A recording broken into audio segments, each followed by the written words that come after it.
Graça e paz, abençoados. Compreendendo o Espírito Santo, parte 6.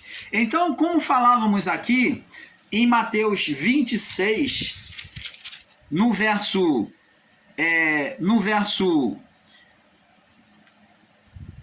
41, Jesus disse para os discípulos: vigiai e orai, para que não entreis em tentação. Na verdade, o espírito humano, que é parte divina, ele está pronto para receber as coisas de Deus. Mas a carne é fraca.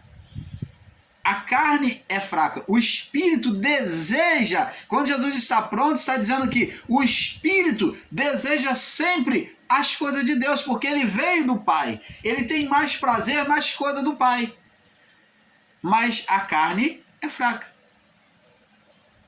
Então, abençoado, Jesus então encontrou os discípulos dormindo. Jesus ali esteve no Getsêmani, em uma oração, como eu falei na fala anterior, na parte 5, né, anterior a esta, no final da minha fala, falei que Jesus orou tão profundamente em agonia, em medo, o medo que sobreveio a ele era tremendo, que ele orou tanto para trazer cativa a sua carne, trazer a sua carne dominada a se render à vontade de Deus, a não vencer. Não vencer ele como venceu Adão, o primeiro Adão. Como venceu a muitos dos homens de Deus, a muitos dos profetas. Mas ele trouxe a sua carne cativa. Em tremenda oração, né, no esforço de oração tão tremendo que ele transpirou sangue. Aí existe irmãos em graça, irmãos meus, ensinadores em graça, que diz que não precisa orar. Não entendem o significado da oração, que a oração fortalecia o espírito humano, trazia a carne cativa. A oração, o jejum, era a forma de trazer a carne cativa. Eu queria te perguntar, meu irmão ensinador em graça, que vai contra isso, contra a oração, contra o jejum. Você diz que não precisa orar. Você que diz que não precisa ninguém interceder por ninguém. Paulo disse: orai por mim e pelos irmãos. O próprio ensinador que vocês tanto reverenciam, quase idolatram aí, que é Paulo, diz: orai por mim, orai por todos. Jesus manda os discípulos orar: vigiai e orai, para que não entreis em tentação. Porque o espírito está pronto, mas a carne é fraca. E então, como é que você pode ensinar, meu amado, e dizer que a pessoa não precisa orar? Como que o homem, a pergunta que eu iria fazer para você, eu faço agora: como que o homem pode se dominar, se não controlar, dominar a sua carne? Como que o homem pode obedecer a Deus, se não dominando a sua carne, a sua natureza carnal? Como que você ensina que não precisa orar? Como que você vai contra o jejum, se é uma disciplina, uma dominação da carne no jejum? É uma forma de oração. Ô, amado, como é que pode você lutar contra a própria palavra do Pai? Você não se desperta para isso, que você está tirando uma essência que Deus deixou ao homem, que é a oração, a comunhão com Ele? Você não entende que você está combatendo contra o Evangelho de Cristo? Você está desfazendo tudo aquilo que Cristo fez? Você está lutando contra aquilo que Cristo fez? Você está se tornando inimigo ou inimiga do Evangelho de Cristo? Abençoado, temos que acordar para isso. Cuidado, toma cuidado. A você que faz isso, toma cuidado, muito cuidado. Então, abençoados, Jesus Em Mateus 26, 41, como em Lucas, demonstra que ele suou, né, sangue. Lucas 22, 44. Jesus teve uma hematidrose, que foi chamado a alteração que há no corpo quando se faz um sacrifício sobrenatural, aonde pelas emoções humanas, onde as emoções humanas é tão grandes de forma sobrenatural, que o homem transpira, soa sangue com o suor. Aonde sai, junto com o suor, sai sangue. Essa manifestação no corpo do homem é devido à emoção, às emoções fortes, muito fortes. E isto é um caso raro de acontecer, mas acontece. Quando a pessoa está com a emoção tão alterada, que ela chega a transpirar sangue, sim. Jesus transpirou sangue, demonstrando o medo, a agonia que ele estava. E aí tem pessoas que ainda ensinam que Jesus, ele não estava 100% homem ali, não. Tá aí a prova. O sangue dele sendo derramado aí na oração. E você, meu irmãozinho, minha irmãzinha em graça, ensinador, diz que não precisa orar. Por que ele está fazendo isso? Ele está fazendo cena? Ele está agindo com hipocrisia? Para os outros ver? Até os discípulos nem estavam assistindo. Ele está fazendo para quem vê isso aqui? Não, ele estava se preparando, lutando contra a sua própria natureza carnal. Tanto que ele falou, Pai, olha, a agonia era tanto que ele falou, Pai, por 3 vezes, se possível, passa de mim este cálice. E ele orava. Pai, se eu puder não beber este cálice, se o Senhor tiver como, faz isso. Mas que contudo, seja feita a tua vontade. Você está vendo, amado? A luta tremenda é a carne que nós temos que frear. É a natureza carnal que nós temos que frear. Paulo também buscou uma vida de oração, de profunda oração, como Pedro também entendeu, Tiago, João, os discípulos em si. Filipe era um homem muito abençoado também, Filipe, um homem de oração. E Paulo também jejuou, como os discípulos também jejuaram. Agora vamos lá para o livro para nós fecharmos agora esse ponto, vamos lá fechando já. Vamos para o livro de Mateus, no capítulo 3. Vamos entender. Vamos desenhar agora de forma bem nítida. Se não enxergar depois disso, não tiver uma revelação depois desse ensino, se não entender as coisas de Deus depois desse ensino tão esclarecido, então não entende mais. Mateus capítulo 3, no verso 13 ao 17. Vamos ler aqui. Você vai falar, mas ele falava sobre batismo agora? Vamos falar sobre o batismo de Jesus. Vamos ler. Então veio Jesus da Galiléia ter com João, junto ao Jordão, para ser batizado por ele. Você vai ver que aqui tem uma revelação muito profunda que revela a ação do Espírito Santo. Vamos entender isso.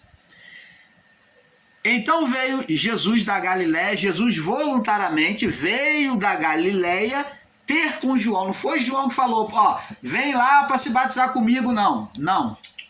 Jesus foi, submissão, ter com João para ser batizado por ele. Ele já foi com a intenção. Agora, nós vamos falar aqui sobre o batismo e eu já vou dar uma palhinha aqui para vocês. Temos que entender que o batismo, antes do batismo, O batismo foi uma forma de circuncisão que João trouxe.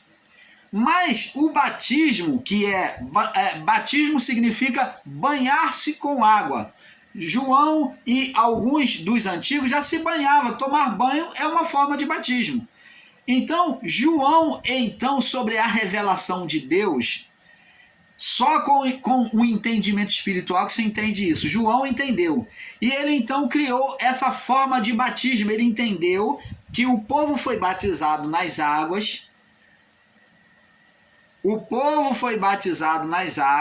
As águas sempre esteve presente. João entendeu que o batismo já existia na criação, teve lá as águas, o Espírito sobre as águas. João entendeu, poxa, o Espírito na criação estava sobre as águas. Então ele é o Criador. Ele que cria todas as coisas, ele que criou todas as coisas, estava lá movendo as águas. E ele que trouxe a criação por meio das águas. Então João agora vem trazer o batismo nas águas. Viu que o povo de Israel passou a pés a seco por entre as águas. Passou o Rio Jordão também com os pés a seco no Rio Jordão. Atravessou o Rio Jordão. Então João sempre viu essa presença de água. João talvez no seu coração falou assim, olha, a água tem uma expressão muito boa. Ela representa confiança em Deus. Quem é que pode passar por entre muralhas e muralhas de água confiante de que não vai se afogar? Ora, ele viu que o batismo expressa confiança em Deus. Entrega, porque somente aquele povo que se entregou a Deus ali, que confiou naquele momento, é que pôde passar por entre as águas. E o povo passou com o pé a seco, atravessou o Rio Jordão. Então a água, ela foi o simbolismo do Espírito Santo. João entendeu isso. Tanto no início da criação, como na jornada, na caminhada, a água sempre esteve presente para justificar o povo. Então presta atenção. A água na travessia do Mar Vermelho, ela fez uma separação. Ela foi a que fez a separação dos que eram de Deus e os que não eram de Deus, que eram inimigos. Os que eram inimigos foram afogados, ficaram para trás. Não atravessou o rio. Não passou para o outro lado. Você agora entende porque o ser espiritual Satanás, quando Jesus mandou eles atravessar para o outro lado do lago, ele levantou a tormenta contra o barco aonde os discípulos estão? Porque ele viu a imagem do povo fugindo de Faraó, deixando a escravidão. Então essa representação foi ofensiva ao ser espiritual Satanás. Então mexeu com ele e mexeu com fogo. E ele foi lá e levantou a tormenta contra o povo, falando, não, lá eles passaram, mas aqui eu não vou deixar não, aqui eu vou afundar todo mundo. Você está pensando que vai se repetir? Então o ser espiritual Satanás levanta uma tormenta no mar. E os pescadores, a maior parte ali nos barcos, que foram barquinhos, né? Foram outros barcos, né? Então os pescadores ficaram desesperados. Mas vemos aqui que a água ela faz separação do que é ímpio e do que é santo. Ela fez separação entre o povo de Deus e os inimigos, o povo de Faraó, os ímpios, do justo e dos ímpios. Por isso que João entendeu esse mistério revelado a ele pelo Pai, e ele usou agora as águas como sinal de aceitação a se submeter a Deus. Tinha que ter a confiança nele, a entrega a ele. como o povo de Israel atravessou. Então, vamos prosseguir. Vamos entendendo isso. Então, agora o irmão Paulo vai explicar que antes do batismo, o que marcava a condição de filhos de Deus, de propriedade peculiar do Senhor, de separado para Deus, o que é que marcava? Qual foi o pacto que Deus fez com Abraão? Quando Deus fez pacto com Abraão, Deus falou, olha, agora a partir da sua linhagem, todos que nascerem a partir de 8 anos, quando chegar a 8 anos, você vai circuncidar o macho. O macho, que é a representação da família, das descendências, que vai representar as descendências. Então, o macho, que o homem que era o cabeça, ele tinha que ter o prepúcio do pênis cortado com pedra afiado. Essa pedra era a representação de Cristo. É representação da palavra de Cristo. Cortado com pedra afiado. Paulo já vem dizer como espada de 2 gumes, a palavra de Deus. Essa pedra afiada era a representação da palavra de Cristo. Então, essa pedra afiada cortava, significando separação na parte do prepúcio, do pênis, a pele do pênis do homem, separando uma parte da carne, aonde aquele pedaço era arrancado fora. Ali, Paulo, sobre a visão, ele com visão espiritual, ele entendeu sobre a separação de alma e espírito. Essa circuncisão nada mais foi do que a representação da carnalidade, do pecado. Era a marca que traria as famílias como separado para Deus, propriedade peculiar do Senhor, por meio da circuncisão. Ela era feita na parte física. Agora, com João pregando, anunciando a vinda do reino, preste atenção, João vem anunciar agora uma vinda do reino. E ele traz como sinal agora uma nova circuncisão. No corpo, iria cortar o corpo? Agora seria do lado de dentro. Todo aquele que confessava Jesus, que abraçava o evangelho pregado por João, que ele apontava para Jesus, então todos aqueles que recebessem esse evangelho, que aceitassem, teria que tomar uma atitude de em se entregar ao batismo nas águas. Teria que descer as águas para mostrar, testemunhar diante dos irmãos, diante de Deus, que Deus assistia, nós vamos ver isso. E era tanto um testemunho físico como espiritual. Agora, essa circuncisão agora, pelo batismo, no derramamento das águas, ele então estaria do lado de dentro. Uma marca no interior. Lembra que Isaías falou? Porém em vós um coração de carne, tirarei o coração de pedra. Onde é que o homem teve coração de pedra? Onde é que o homem teve coração de pedra? Na lei. Significa observar a lei. Coração de pedra, que tinha que ser observado a lei. Aquele que não obedecia a lei tinha o coração de pedra. Porque a lei, eles tinham que olhar para a pedra para poder receber as leis da tábua, para poder colocar dentro dele. Tirava da pedra mas aonde os homens não se sujeitavam. Estavam sempre tropeçando. Agora lhes tirarei o coração. Estava falando de mudança de estado da lei para graça. Tirarei o coração que era obedecido pela lei da pedra, lei mosaica, e porém um coração agora obedecido pelo Espírito, um coração humano, de sentimento. Tirarei o coração insensível e colocarei um coração de sentimento, de alma.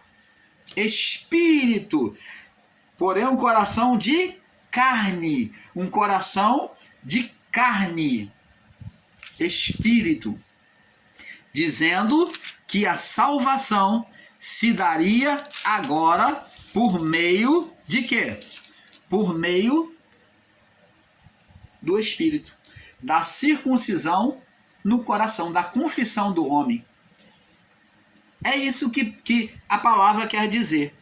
Então, vamos prosseguir agora, para nós completarmos o entendimento. Então veio Jesus da Galiléia, verso 13, Mateus 4, 13, ter com João, junto ao Jordão, para ser batizado por ele. Jesus se submetendo, sabendo que João batizava, ele foi lá se submeter a João, pela palavra. Verso 14, observa bem o que João vai dizer. Mas João opunha-se, quer dizer, fez oposição a ele, foi contra aquela atitude dele, dizendo: eu é que careço ser batizado por você, por ti, e vens tu a mim? Eu é que preciso. João reconheceu, ele sabia quem era Jesus, que era o Filho de Deus. João teve muita humildade, entendeu? Por isso que ele diz, é necessário que ele cresça e eu diminua. Então ele sabia que o reino dele é que tinha que crescer e de João diminuir. Jesus, porém, respondendo, disse, verso 15: deixa por agora, porque nos convém a nós, ó, você está buscando satisfazer a vontade de Deus, eu também. Então, ele se abraçou no entendimento, dizendo, nos convém cumprir toda justiça de meu Pai. Então, João, ouvindo isso, que ele queria se submeter à palavra do Pai, às leis, Jesus disse, eu não vim abirrogar, mas eu vim cumprir. E existe irmãos em graça dizendo que a lei é maldita, que a lei foi maldita, que a lei era o diabo, que a lei era o demônio, que a lei era o diabo, que era Satanás, era a lei. Dizendo que a lei foi pregada na cruz. Opa! Que a lei de Moisés foi pregada na cruz. Opa, que absurdo! Primeiro que era a pedra, que se batesse ia quebrar. Oh, amados! É quanta coisa, tanto lixo de ensinamento. Dizer uma coisa absurda dessa, que a lei foi pregada na cruz.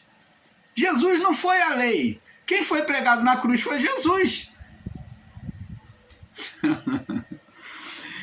Jesus, porém, disse, deixa por agora, porque nos convém cumprir e obedecer toda a palavra do meu Pai.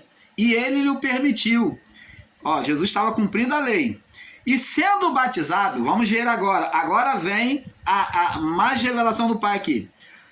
E sendo batizado, saiu logo da água.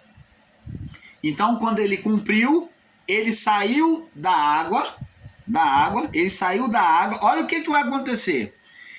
Eis que lhe abriram os céus. Opa, que maravilha. Saí da água e agora o céu se abriu, se iluminou. E viu o Espírito de Deus descendo como pombo e vindo sobre ele. Isso aqui foi uma informação que Jesus passou para os discípulos. Que somente Jesus viu os céus abertos e o Espírito descendo sobre ele. Espírito Santo, o Espírito de Deus descendo sobre ele, como pomba vindo sobre ele. Oh, maravilha do Pai! Maravilha do Pai! Louvado seja o nome do Senhor. Vamos ver agora, amados, lá no livro de Gênesis, capítulo 8. Marca aí, segura aí, que vamos voltar, vamos completar. Gênesis, capítulo 8, para nós completarmos esse estudo. Gênesis 8, no verso 10 e 11. Vamos ler somente o 10 e 11, para não ficar muito avançado. Quando Noé sai da arca, quando o dilúvio abaixa, Noé, para saber se o dilúvio abaixou, ele primeiro soltou um corvo, que é a representação da carne, da natureza da carne. Vê que o corvo está ali, a natureza da carne vem na nova criação. Ela acompanha na nova criação como representação no animal. Ela acompanha, que é o corvo, que é a carnalidade, a natureza da carne. E o pombo foi a representação do espírito. Então somente esses dois animais é destacado aqui, representando o corvo, a natureza da carne, e a pomba, a natureza do espírito. E ele então, o corvo, ele não teve fidelidade, ele foi e voltou, foi e voltou, foi e voltou.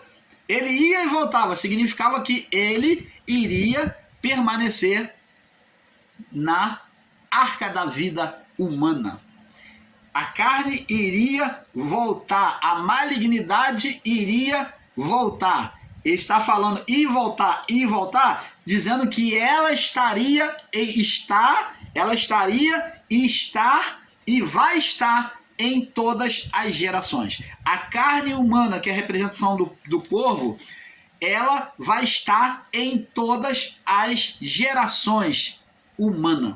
Sempre vai existir. Isso que significa o corvo ir e voltar. Significa estar em todas as gerações. Todas as gerações. Agora, no verso 11, ele diz aqui, o verso 10 diz assim, esperou ainda outros 7 dias e tornou a enviar a pomba, que ele já havia enviado, e a pomba voltou. Ela foi e voltou. Significa que ela foi e voltou. E a pomba voltou a ele, verso 11, à tarde.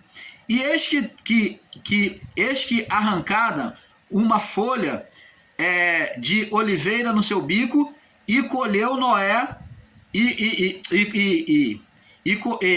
conheceu Noé que as águas tinham minguado de sobre a terra. Então esperou ainda outros 7 dias, enviou fora a pomba, mas não tornou mais a ele. Essa pomba, ela pode se fazer representação de Jesus, né? E também do Espírito Santo, porque Jesus o Espírito Santo é a representação de Jesus. Então, essa pomba não voltar mais para ele, significa aqui existe uma revelação, aonde Jesus vai e volta, trazendo esperança, está falando de morte e ressurreição dele, e agora essa folha de oliveira falando de ele criar um novo mundo. Essa pomba é a representação de Jesus e do Espírito Santo. Então essa pomba, quando vai e volta com a folha da oliveira, ela voltou e trouxe esperança, Jesus como a esperança de Deus para nós. E agora ele ainda esperou, no verso 12, mais 7 dias, falando de um tempo completo. 7 significa plenitude. 7 dias significa plenitude, tempo completo. Quando se completou o tempo, ele enviou a pomba e ela não mais voltou. Jesus não mais voltou e nem vai voltar, porque ele já está conosco pelo Espírito. Ele não mais voltou como pomba. Você está entendendo, amado? Então, observa bem, pela revelação do Pai, que esses sinais todinhos, essas representações, que os nossos irmãos em graça aí, ensinadores, repudiam os livros antigos, diz que é jornal velho, está cheio de revelações, eles só não conseguem enxergar. Por quê? Tem os olhos carnais. Então essa representação da pomba na arca é uma representação, um acontecimento físico que traz uma iluminação, te fazia uma imagem espiritual naquilo que haveria de acontecer. Jesus é essa pomba, e no batismo dele, vamos ver aqui, que logo aparece a pomba. Viu? Ó, e quando ele se batizou e ele cumpriu a lei, ele se mostrou disposto a ser o Salvador, né? Ele se demonstrou disposto a trazer esperança no bico, né? No bico, na confissão dele a Deus pelo batismo. Então o Espírito, o céu se abriu e o Espírito de Deus desceu em forma de pomba, lembrando de Noé, lembrando de uma nova criação, dizendo que ali, agora, na criação, haveria um novo mundo, uma nova criação. Por isso que João em Apocalipse disse: vi novo céu e uma nova terra. Noé, quando encontrou terra segura, aonde haveria agora uma nova vida com a sua família, então seria uma nova vida, um novo mundo. Então Jesus vem trazer um novo mundo, o mundo espiritual. Vê que ele se manifesta pelo Espírito. E viu o Espírito, o novo mundo se manifestou como? De forma espiritual. Viu o Espírito descendo, fazendo lembrança de Noé, em forma de uma pomba. E olha só o que Deus diz. E eis que uma voz do céu dizia: este é o meu filho amado em quem eu tenho prazer. Quando Cristo se colocou à disposição para trazendo esperança, ele fez a confissão, né? A confissão no seu bico, trazendo esperança de que eu estou disposto a morrer, eu estou disposto a resgatar a criação. Então Deus confessou diante dos anjos: este é o filho que eu tenho prazer, porque ele não teve prazer em Adão. Adão, o primeiro filho, que se tornou filho de Satanás, né, pelo Espírito, agora Cristo como segundo Adão, o filho perfeito. Dá um glória a Deus aí, amado, por esse entendimento. Glorifica ao Pai por este entendimento, que maravilha de Deus. Então, amado, Cristo se colocou à disposição do Pai.